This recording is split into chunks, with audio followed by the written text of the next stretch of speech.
Everyone, it's been a while that I haven't done any live stream. So, hi everyone, and hopefully you will enjoy this. This is long overdue because there's so much that has happened in the past couple weeks, or even a month, or even few months. And I think this is an important topic because for designers, what it means for the future of design and code. How do we design now? There are so many new tools coming out. There's GPT-4, there's Midjourney, there's Stable Diffusion, and there are AI tools. And I think what I want to show you is what we've been, how we've been using these tools. And as a team, we are actively using them, but not only that, we are also teaching all of those techniques. So speaking about tools, I think it would be useful to give some context. So for example, I'm sure you've seen a lot of Figma plugins using AI. You've seen a lot of these new tools coming out, such as Studio AI. For those who want, the link is studio.design. And it's super interesting. I mean, if you look at this, you're essentially giving a prompt to design a UI.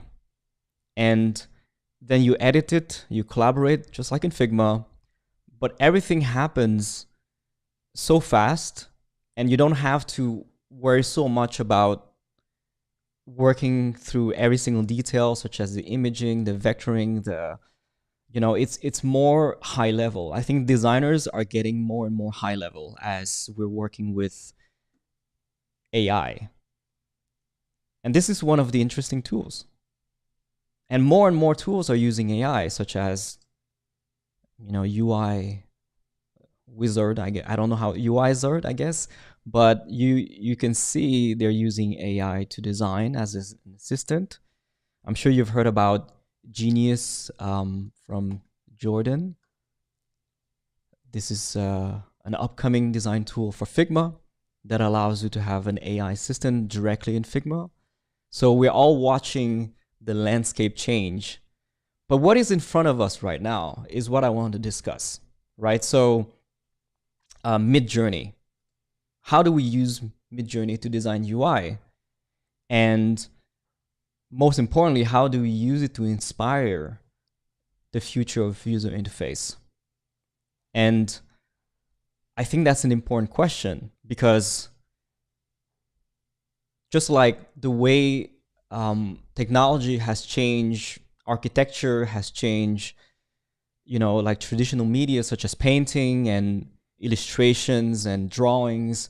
Now we're doing everything digital, but we're going to the next stage, which is we're using AI to make it even easier. So if you think about it, it was super hard and super inaccessible for people to do architecture or industrial design and paintings and all that stuff. And then the computer came, and then now it's like super easy to do graphic design, delete and get inspiration, go on Dribble, go on Behance, go on all of these kind of, I would say, like design 2.0. And now we're at design 3.0, which is AI. So AI is doing all the work for us. And the question is, where do we come in? So now we're using prompt. Prompt is a real skill now. So for example, you're going to search for app UI design, whatever. And instead of going to Dribble, which is very valid still, and go look at the final design, you go to Midjourney and you look at a unique design. So that's the difference. You can't really copy a design that is already finalized, like on Dribble. And everyone copies. Now, I'm not saying this as a top taboo topic. Everyone copies everyone. The question is, how do you do it tastefully? And I think a lot of new designers, they go on Dribble and they kind of copy everything to the detail, to the size, to the colors, to the same hex code. And that is a no. You don't want to do that. But most professional designers, what they do is they would copy to, as an inspiration. They copy the foundation of it. So think of any tool any website such as Stripe or Linear or any tool, there's an inspiration to everything. There's always a source from somewhere. Most often is Apple, of course. Apple is a leader in design, and so every company copies them. So Stripe, Linear will definitely inspire from Apple, that's for sure. But the question is, like, for us designers, like, how do we copy and where do we take all of these inspirations? And I think that's, that's where you're gonna go more like, maybe you're gonna go to Linear or Stripe or Apple.com, or you can go to Dribble. You can also go to Mobbin. But like I said before, this is more like Design 2.0, where the design is already done. It's already in the market. It's already finalized to the pixels. You can't really take these exactly as is and create your own design from it. But with Midjourney, you can. Because Midjourney, everything that is generated here is unique. It's created from the accumulation of thousands of inspirations coming together. And it's all thanks to all of these designers at Apple, at Stripe, on Dribble, that made this possible. And of course, it's not perfect. I'm not saying these designs are perfect. And the question is, how do we prompt to get to a result that is usable? And I think this is the skill that we all need to pick up, regardless of the level that you are right now. Whether you work on a new design agency, you're working for it by yourself, you're working in a big company, you're a junior designer who just started, it doesn't matter. This is where we're all going towards to. This is the goal. And AI is here to stay. So again, prompts. This is a real skill. And you need to be able to describe what you want to create. Mobile app screen, skeuomorphic. What is skeuomorphic, right? So if you're a new designer, you don't know what skeuomorphic is, you should learn about it. So like I said, from a high level perspective, prompting means knowing what these terms are, what it means to explain the design, which is most, senior designers, they have to learn those things. You cannot really be a UI designer if you cannot explain the design decisions. And if you know how to explain your design decisions, then you know how to prompt, because essentially you're more like a product manager, because you know what it means, skeuomorphic, you know what it means, light themes or minimal, elegant, UX, all of these things will be essential to your glossary in terms, and then you can prompt it. You know what you want, you know how the flow works. You can sort of predict, how the audience roughly is going to react to those designs, what they're going to need, and how they're going to interact with the app. And so you go in from these prompts. By the way, we share all of these prompts that are more like inspiration, tools and items, and then you go and create more different facets of your design. So you're coming from either the full layout itself, the buttons, the backgrounds, the icons, the avatars, the icons, the logos, the app icons. If you look here, Midjourney is so good right now at creating app icons. And in fact, most designers nowadays wouldn't be able to design at this level of detail, because it requires a very specific set of skills.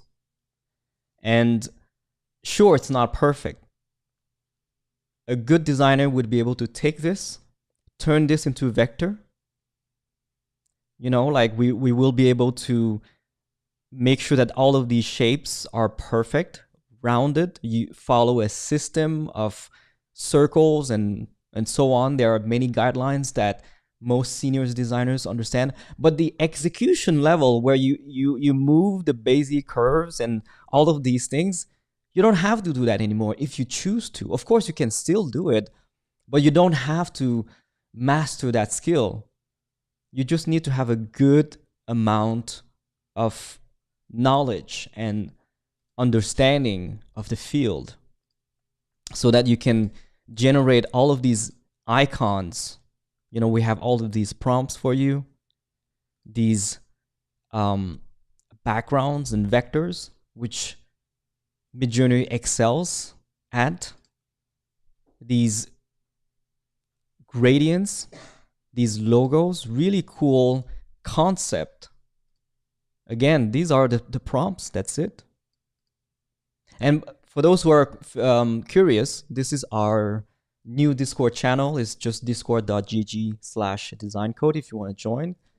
And basically, you know, we do talk to everyone, but also if you are pro members, you have access to all our Midjourney that we use in our courses, but also in our designs.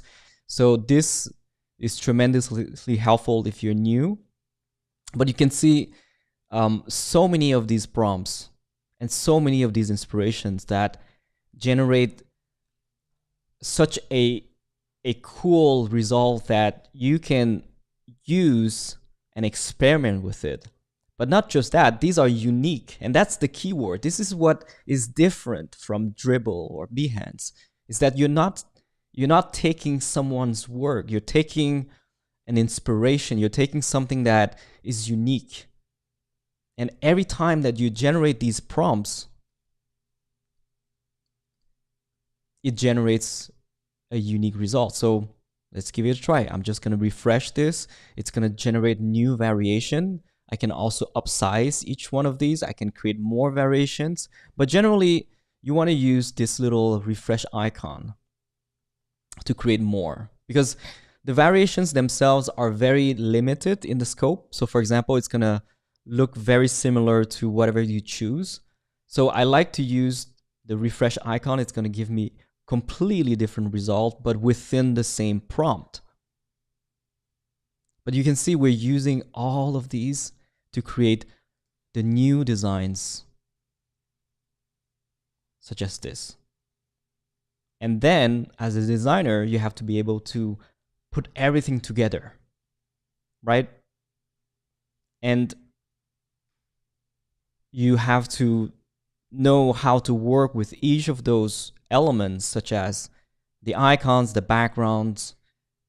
Typography is a good skill to have as well, because typography is also very high level. You don't need to do much execution, but you do need to know the principles of typography. So for example, the sizes, the dynamic type, you know, the proportions. These are not execution skills. These are more high-level skills. So it's going to be a good skill to really focus on from now on. The same with colors. You need to understand color theory. You need to know what colors work with what colors. And I understand, you know, I just got a comment saying, okay, well, Midjourney is kind of like a big copycat. It's true, of course. I don't think anyone is denying that AI is a huge copycat. But I don't think that's a bad thing, especially knowing that the final result is very, very different from the original result. If you take, for example, a design, let's say you upload your own design as inspiration to Midjourney, and you say, can you create a variation of this design in this colors, in this concept? It's going to generate an entirely different design, almost as if a new designer created it. And that is the beauty. You don't want to do it distastefully. You want to do it in a way that makes sense. So oftentimes you're going to see designs using an image.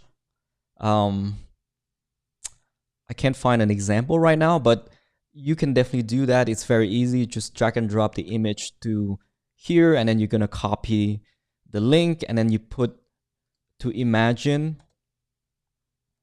using that link. and then you do the prompt, blah, blah, blah. So that's how you would, let's say, upload your own design and create a prompt from your own design.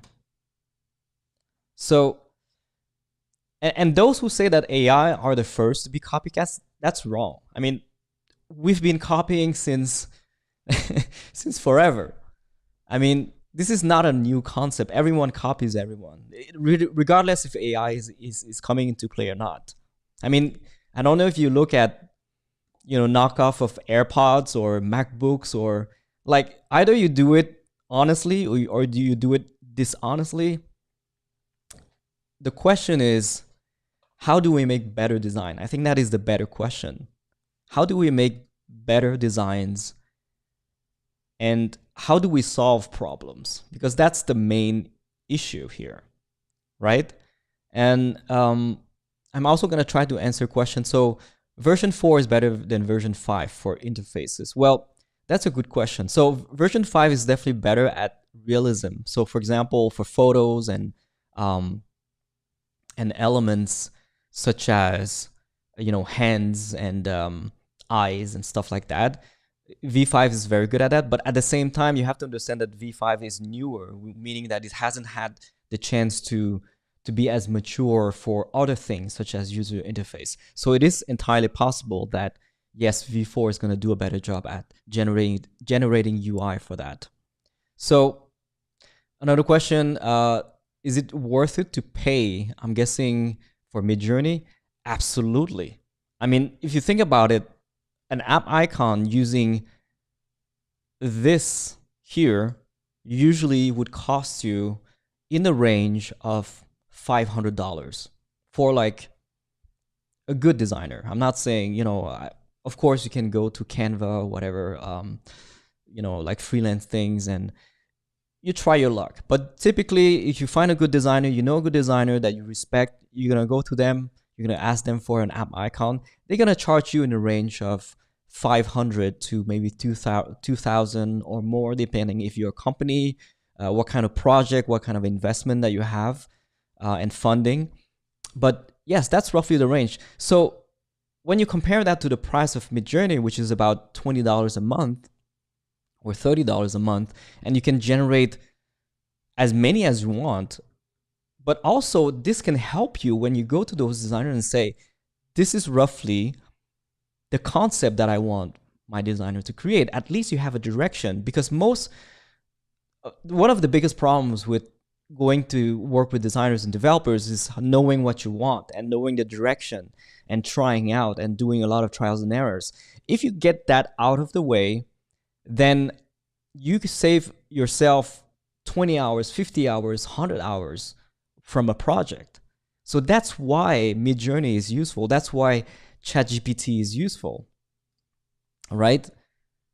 And let's talk a little bit about ChatGPT, because this is completely changing the way we code. Not as much for design, but definitely as a code for UX, for copywriting, for anything else, right? I mean, ChatGPT is an order of magnitude even more powerful than, let's say, Midjourney in terms of, because Midjourney is really focused on imagery versus ChatGPT can do everything from coding to life advice and copywriting, which is a huge part of what I do. When you create courses, when you write blogs, when you do a video script, when you do video editing, when you do, recently we've been using 11 Labs for generating AI voice, because our team is not, let's be honest, like they're not extremely fluent with English, and we're all very transparent about it. So the question was, okay, well, do we continue going with our original voice, which is very difficult for us, and also, maybe 20% of our audience wouldn't be able to understand what we say, or do we go with an AI voice clone with the same voice as us? So you can see here we've cloned our team's voice, such as Accent, Suhani, and Suasid, and it's been going great so far. I mean, if I look at the stats, the ratio of people who likes our videos is very, very high, and we're using AI voice, and most people don't notice it. So that's great, right? That's good design, because if you don't notice that this is a human or not, then I think that's great. So we're doing AI for everything. Doing AI for, Notion, for example, has AI, so you can definitely use that to understand the context of your articles. And we're using AI for, I'm sure Mobbin is going to come up with their own AI tools. I'm sure Dribble is going to come up with their own AI features, Figma, all of these really powerful tools. We have Adobe Firefly that is also working. So this is super important because, as you know, Adobe has everything in the design space. I mean, they even own Figma now. So if they go into AI, that also means for Figma the same, right? And right now, I think most people that I know use Midjourney, but as soon as Adobe Firefly is going to get better, you're going to be able to generate vectors, all of these prompts. You're going to be able to generate variations, describe images in more detail. You're going to be able to do videos. I mean, Adobe has the whole suite, right? And so Adobe is getting into the space. I'm sure Apple is going to get into the space very, very soon. But going back to GPT-4, I use it very much for copywriting. I use it to proofread my stuff. I use it for taxes, for visa. I use it for, of course, coding, which is the major part. So when I started my Discord channel, I wanted to start from scratch.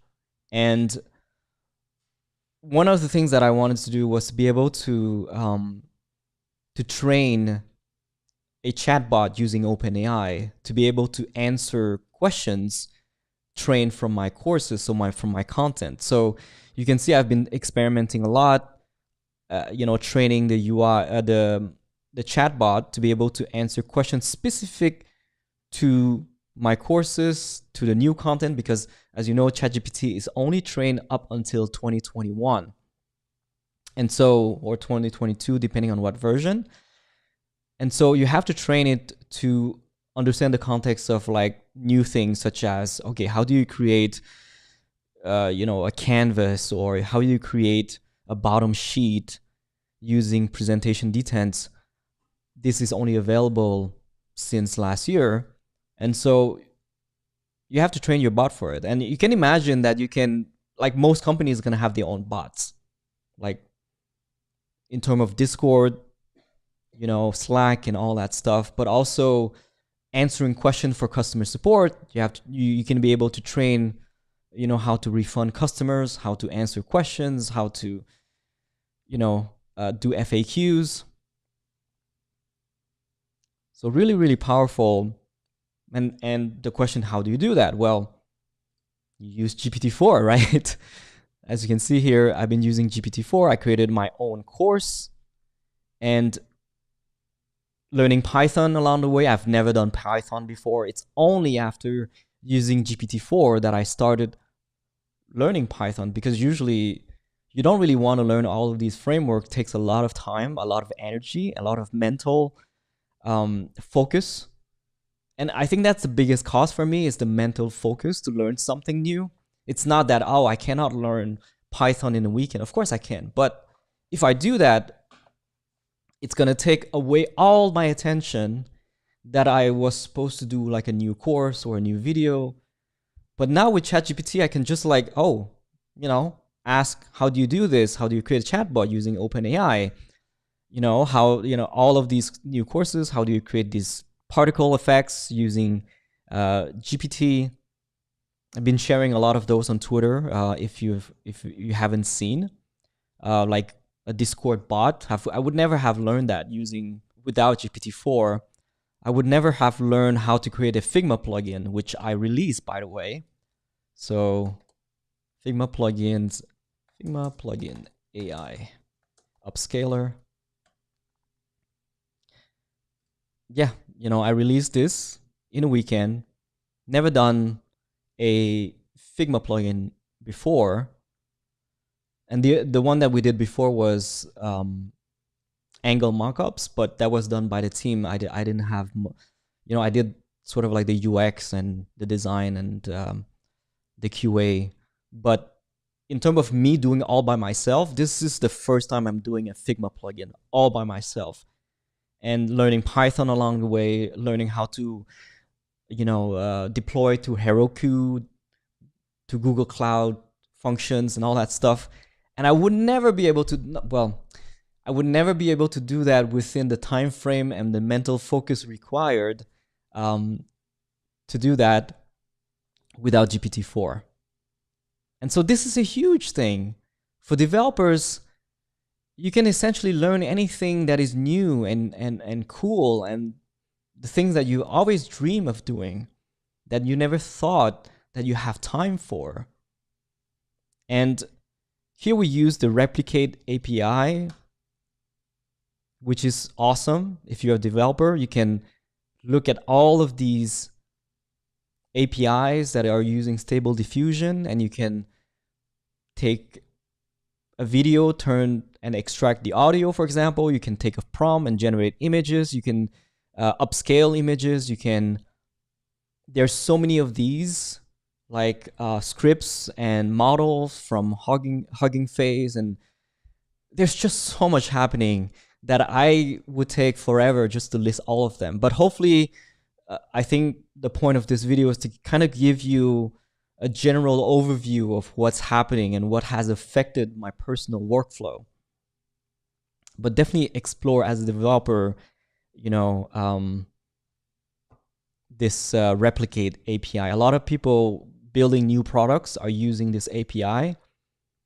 And the good news is that would be one of the first. If you want to do the first, I don't know, Android app that does focus on something that AI is able to do using the Replicate API, do it, you know, and then use GPT-4 to tell you how to do it. I mean, that's just amazing. You need one new skill like Python, or how to deploy that, or you've never done Swift UI before, just ask GPT-4 to do it. So that's just amazing. And it's just going to get better very quickly. With new tools like Studio AI, Adobe Firefly, Midjourney. I'm sure they're going to come up with V5, V6. They're going to keep improving. So let's talk a little bit about Midjourney. I want to get more into the detail of like what is my process. If you've never done Midjourney, definitely go to midjourney.com. And right now I'm logged in, so I can't really see the front page. But right now you need a Discord. And if you don't have Discord, just download it and, you know, create an account, create a server. Or if you don't have a server, just join. It's fairly straightforward. If not, just go to ChatGPT and ask, give me the steps to, to, you know, install Discord and create a server, whatever. So I'm not going to focus too much on that. Now, from here, you're going to have your own account. And like I said before, you need to buy it and subscribe. At the beginning, it's going to be free up to a number of renders. So here, these are the plans. You can start with a basic plan. You can also go with a pro plan. The only difference is how much do you value your time? So you go with a standard or pro if you want to use like permutations, for example, so you can render like 10 at once, 12, sorry. And you go with a standard plan if you want fast generation. What is a fast generation? Is basically you can render faster. That's it. You know, instead of waiting maybe a few minutes, you're going to wait maybe 30 seconds or something. And then the pro one is how many jobs at the same time that you want. So for example, I can go to Discord and Midjourney, and then I can click, refresh 12 times, and it's going to generate them at the same time. So again, how much do you value your time is the difference. So once you subscribe or not, but you need to subscribe to be able to have a profile, if I'm not mistaken. And then you have your profile, and then it's going to give you your whole history of all the prompts that you have done. And then you have access to all of these renders that are updated every day, which is amazing. Right now, the only downside as a designer is that most of them are focused on kind of photography, paintings, and all that stuff. I would love to see a Midjourney focus on just UI, which is why, you know, we have our course just focused on UI, because I don't really see anyone using very much UI, well, Midjourney for UI. Most people use Midjourney for backgrounds, vectors, and photography and all that stuff. So if you want to focus more on UI, like I said, you can use like camera app icon. You can search for it. You can look for inspiration. And then you can also go to advanced, and then you can go and this is I do have trouble with the API taking a long time to load, so I won't be able to show you this, but when it works, it's great. You can go to advanced and you can go for the top one. If you don't go for the top one, you will search, and you know, sometimes you're gonna have very bad results. So landing page, for example. So I think it's ordered by recent or something. So you're not gonna have the best result. You might want to, when the API works, you might want to go to top and then search for it. Which is why I do like the main page. So for example, you know, I want to look for a logo, or like a logo, or a representation such as this, and then you want to copy the prompt. And that's great, because like I said, every time that you generate something, it's completely new. And so, for example, app icon, I don't know if I'm gonna have good ones, but let's say I like maybe not these ones, but let's say I like this one. And yeah, this is not a very good prompt, but it's just 3 words. But you can see, you know, just from 3 words, you can have something that it's going to be wildly different. If you're not very specific about your prompt, it's going to be wildly different. If you're more specific, it's going to be, you know, very much the same, like within the prompt that you want. So that's how I use. I like to explore, and I also like to see the similar items. So for example, let's say I like this one, and you know, I would try to copy this, and then I love this explore related, and then I can just spend, you know, I know our team, we spend hours just to explore similar items, and then just copy and paste, and then go to Midjourney, and then imagine, and then paste, and then, you know, wait for the fast render, and then create more. So that's generally how we do it. And it's been going great. You have access to so many images that gives you the inspiration that you want. So once you have the design, right? Once you have all the renders that you need, again, we're sharing all the prompts for the course.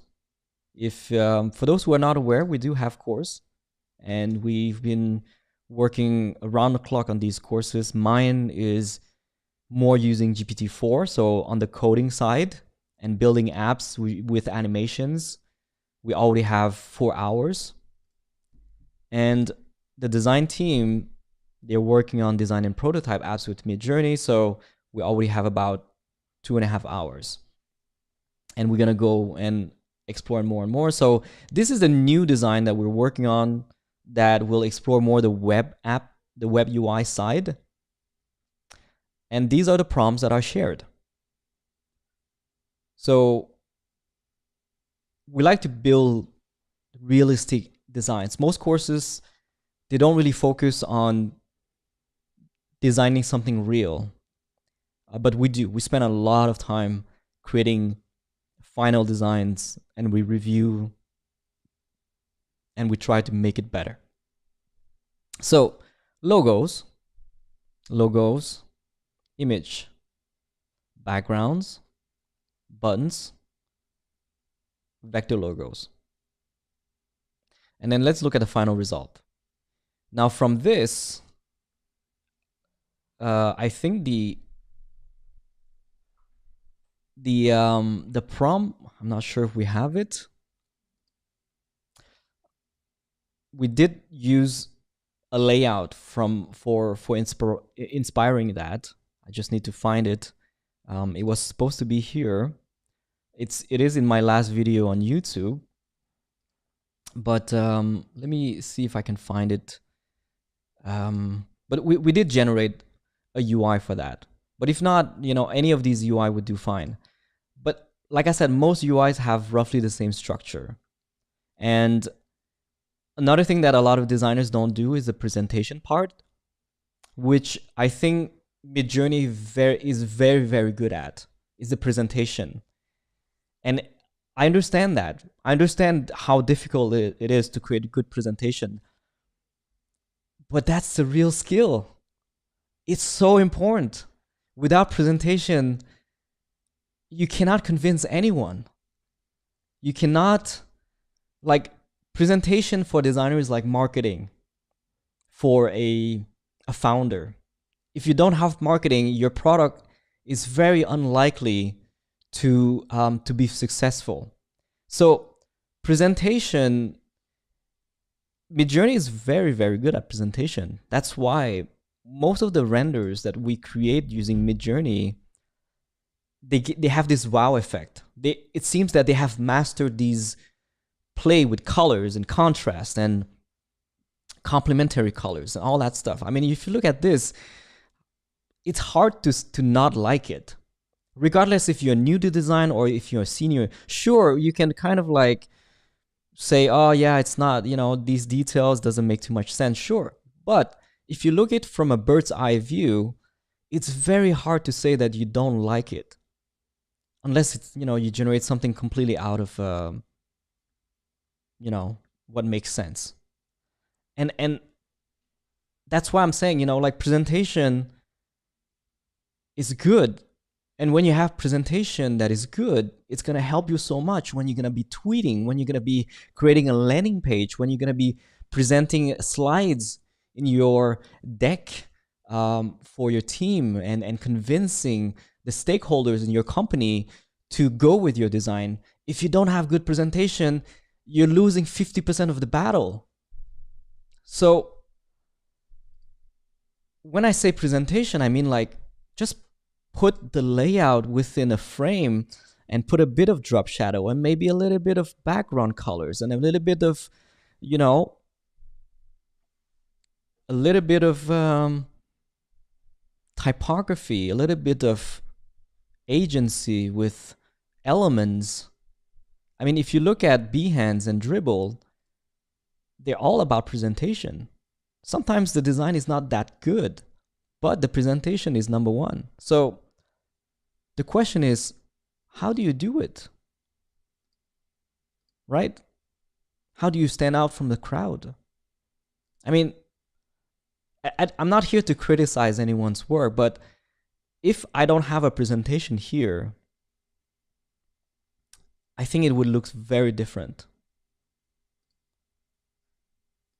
I think it would not convince as many people that this is a convincing design, right? And so Midjourney is good at that. And presentation is also about animation, is also about like the use of space. the use of colors and focus point to make it not look too busy, a good use of typography and hierarchy. And so Midjourney can help you immensely with presentation. If you search for app UI design, like I said,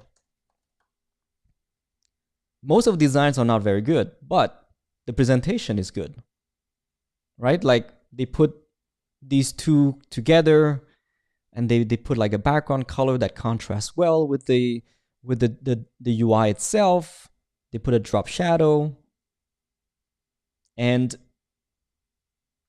this is very good to put in your portfolio, right? And then the rest of the skills that you need to pick up is, like I said, typography, colors, design foundation, read the human interface guideline. You want to go with, okay, let me just give you some links. Download the UI kit, understand like visual hierarchy. So iOS human interface guideline. I know it's a lot to read. You don't have to read everything at once, but the first thing you need to know is the platform that you're designing for. So are you designing for iOS? Are you designing for web? Are you designing for Android? These are very different design languages. And then you want to go into foundation. You want to learn specifically typography. Super important. If you have one thing that you need to read about typography, because the AI is going to do most of the work for you, but not the typography, because it's just very, very difficult right now for them. I don't know how much they're going to improve in the future, but it's one of the most difficult things for AI right now is typography. The same with icons. So AI is not very, very good at icons. It's not bad, but it's definitely not very good at vectors. It's not very good at UX, right? So if you look at these render here, the UX doesn't make much sense. I think it's up to you to take this and make it better. So, what do I keep? What do I remove? Like, how do I interpret some of these cards? Like how is the interaction going to work? Those are some of the questions that you have to ask. And colors, very, very important. Read about colors. What are the system colors? What are the pastel? What is the complementary color? What is the color wheel, and how do you change the colors? What is the color code? What is the hex code? What is the HSB? Or all of these things you should be very, very familiar with. How do you use contrast? There are many plugins that can judge your contrast ratio, such as Stark. And I think those are pretty much the most important. And then you get into the layout. So layout, again, I think you can take a lot of inspiration from Midjourney, understanding visual hierarchy, proportions, what is home indicator, or what is the notch space, what is the safe area, what is how do you deal with adaptive layout, another super important skill, which I think AI is not very good at the moment. But these are changing, of course. It's gonna get better and better with time. So this is by no means a final design, but we're definitely better than we used to be from last week. If you watch the last video about the design review that I did. But this is kind of like, we have a light mode and dark mode. We have, different interactions, such as this card here. We have a menu. We have interactions such as the hover states. We have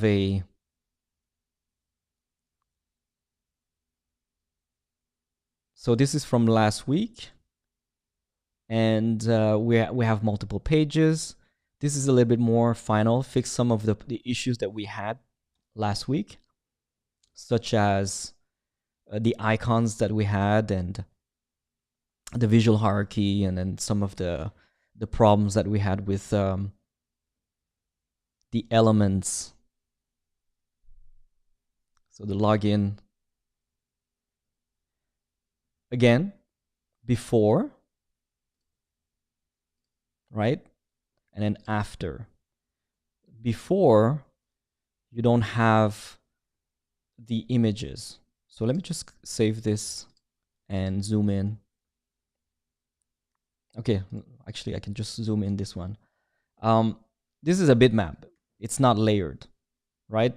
So you take a render from Midjourney, it doesn't have any layer, it doesn't have, like, the text is not readable, but it does have hierarchy, which makes sense because you have a title, you have a subtitle, you have a button, or like a status. Then, you know, instead of like most developers, or what they would do when they design, they just do with the most basic skeleton. So for example, title, subtitle. They would completely ignore the layout, the padding. They would put colors that don't make too much sense, or that steal too much of the attention. And like I said, as a developer or designer, you need to learn those things. You need to know how to do that, and Midjourney helps you in this case. You know, okay, this is not so basic. You have, okay, title, subtitle, but you have an icon next to it. Then you have a bit of a layout play. So this can be interpreted as maybe the dots, or a progression, a load bar. This could be interpreted as maybe a search, an animation. This is a card with left and right, which is a very nice layout. Most designers use this technique. They create a card, they split it into two, image on the right, text on the left. Otherwise, image on the top, text on the bottom. So you can see Midjourney is doing that for you. Title, description or list, icon, text, and colors. This is another layout that you can put somewhere. Maybe it's a menu, maybe it's a notification, maybe it's a sidebar, maybe it's a minimize menu. All of those things come with experience. You know how to interpret those things. If you don't read about layouts and all that stuff, if you've never used apps before, which is also another skill that most designers are gonna need, is be a user, be a massive user.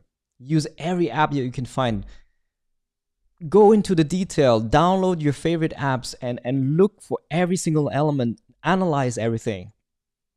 And when you do that, it becomes natural. You can predict, you can interpret all of these elements from Midjourney, and you can create something out of it better, right? The key word again is do it better. Not everyone copies, of course, but not everyone copies in the better way. And if you can do it better, then people are gonna be totally fine with you. They're gonna love your work, right? And you're gonna do very well in your field. So sometimes you look at the design and you kind of see it as a wireframe almost, right?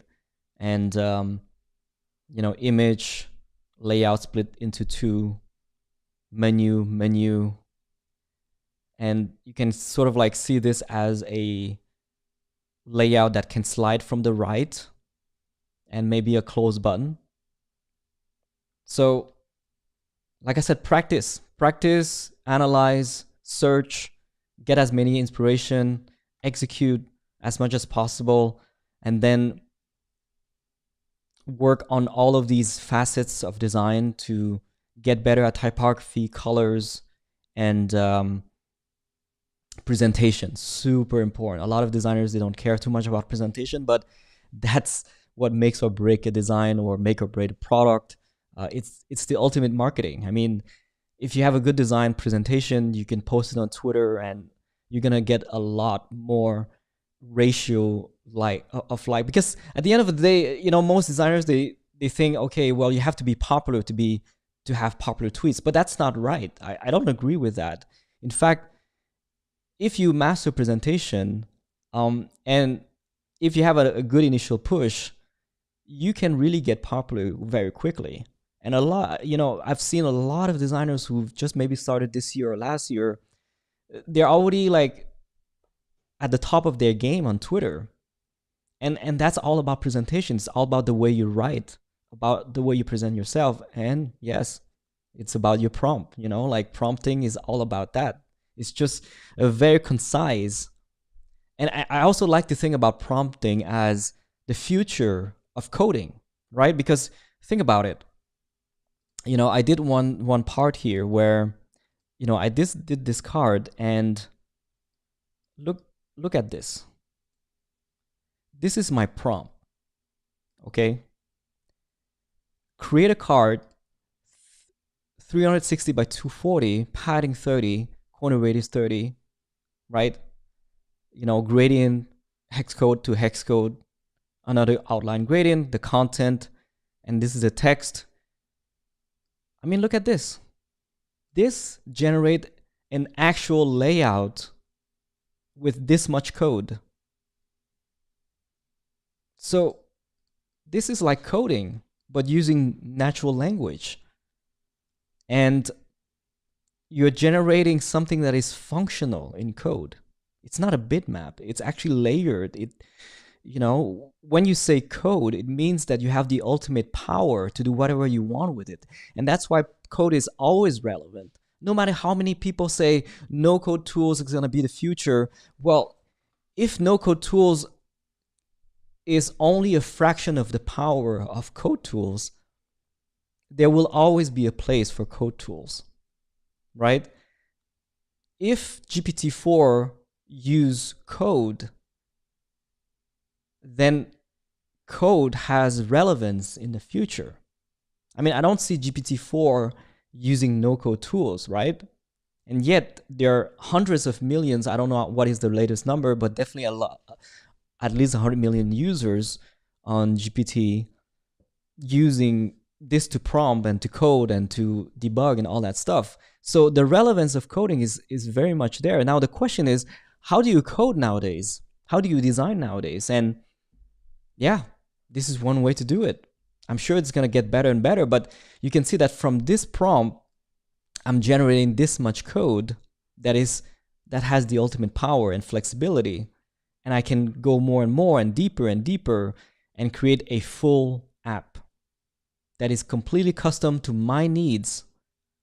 And I don't have to respect a very specific constraints and frameworks. And the same way with Midjourney, with app icons, creating UI. So it's never been a better time to be a designer and a coder. You just need to know how to augment your skills, to be smart about it, to use it in your advantage rather than against yourself. And yeah, I hope this was useful to you, and I hope you learned a lot from this live stream. If you enjoyed, please subscribe to the channel and leave a comment saying that you want to see more of these live streams. I will be happy to do it. I just need to see if people are interested. But I'm gonna try to answer about a few questions if they are, and see if I can help. So looks like we don't really have any question, and I'm gonna end the stream now. But again, thank you so much for listening, and I'll see you next time. Bye-bye.